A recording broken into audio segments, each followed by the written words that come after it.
你好，我是你的提升指导员，我叫邱伟霆。今天呢，我们就是要来改善第二个这个比较不好的动作。好，第二个动作呢，它这个练腹直肌的动作，它就是全部的重量，因为它两边都抬起来，所以它全部重量有压在它的尾椎上。然后今天我们就用个替代动作。好，一样，这个我们先躺下。然后刚刚是这样翘起来，所以我选择让上半身让它躺在地板，然后双手放地板。然后让他的脚抬起来，这样就好。OK， 这样就是会训练到你的下腹，然后也对你的腰椎压力也不会那么大。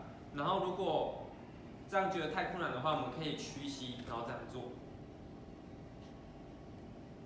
OK， 然后这是训练下腹，然后还有一个训练上腹的，就是因为它两边都会，就是上腹跟下腹的腹肌都会训练到，所以我们上腹就选择一样。做这样 crunch 的动作，然后我们做的时候过程中都要保持呼吸。